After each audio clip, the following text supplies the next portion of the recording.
What is going on, everyone? Leon checking in, and here we are once again with the Samsung Galaxy Z Fold6. Now, this device is comparable to a multi-purpose folding utility tool. After all, it folds, but it also unfolds. And this combined with screen rotation is going to give us different display orientations, which are great for multitasking or consuming content. So that being said, it only made sense to me to combine this device with a Magsafe case. This way we can add more utility and perfect the kit. And a side note, we'll be showing multiple items in this video, which you can access at the Amazon storefront link in the description and the pinned comment below. So let's talk more about this Magsafe case, which has attractive features at a reasonable price. So one of the first things I think you'll notice is the translucent matte PC back. Now, while this matte back is not completely clear, it allows you to see your device's colorway. I also like clear cases like this one, although again it's semi-transparent, because you can place items inside of it, like I did here with this gamer sticker. It's yellow and it's tech oriented with a caution warning on it, and it shows through the case, and I think that's pretty cool. And again, this case is Magsafe, and the Magsafe feature, of course, is built into the back. That's the ring we have here. By the way, I want to point out, going back to that gamer sticker, it fits the Magsafe ring perfectly.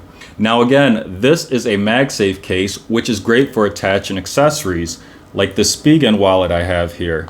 And this just drops right into place.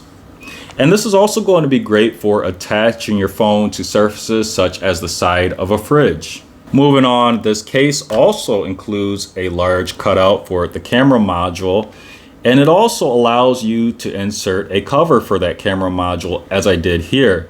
Then we also have a cutout for the LED flash, and that leaves the LED flash slightly recessed too to keep that protected.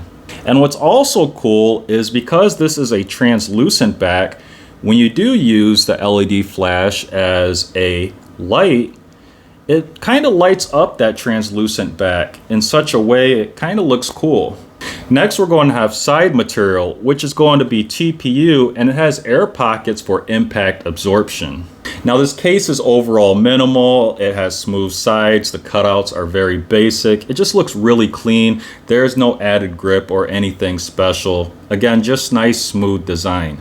And with this case, we're going to have maximum coverage, so all around protection, but we're also going to have the volume rocker covered here. I've noticed with Z Fold6 cases, the volume rocker is normally left exposed. Now we do have the side key, but you can't cover that up because of the built-in fingerprint sensor. Makes sense. Now these TPU sides are also flexible, which means that you can attach accessories like the wrist strap I did here, which adds added security against dropping your device accidentally. Now, a must-have in my opinion for foldable devices is going to be hinge protection, which is going to keep dust out of that hinge, but also protect the hinge from getting damaged from any scratches or anything like that. And this hinge is nice because, of course, it provides that kind of protection, but it has a built-in magnet and also a pad to protect that hinge from damage. Added to that hinge is going to be a built-in kickstand, which is unfortunately useless when the Z Fold is folded. But that's not a deal breaker for me, since the Z Fold itself is a kickstand when you're using that cover display. That being said, the kickstand is more ideal when you're using the main display or when the Z Fold6 is unfolded. As for resistance in that kickstand, it's going to be very good here. This kickstand isn't just going to flop around, and it's also going to close with a nice little click. And then a nice little bonus here, we're going to have a built-in cover display, which is nice to see here since the cover display is going to see the most environmental exposure.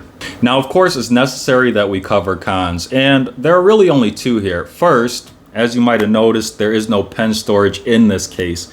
And that's not a deal breaker for me since I don't use the S Pen all that much, so I'm not too worried about that. And the second thing is that this case is advertised as anti-fingerprint. And I don't know if it's just my sweaty hands, but I do get lots of fingerprints on this case. Now I will say it is easy to clean, so that's also not a huge deal breaker for me, but worth mentioning. But overall, I really like this case, and I'm looking to try it with some Magsafe accessories. Our first items are going to be wallets, of course, which I'm going to create future content about. So once again, I have a wallet here by Spigen, and I have another wallet coming by VRS, and I plan to compare both of those items to see which one works best with this case. So that is it for today's content. As always, thanks for watching, and may the universe flow in your favor. And until next time, Leon checking out.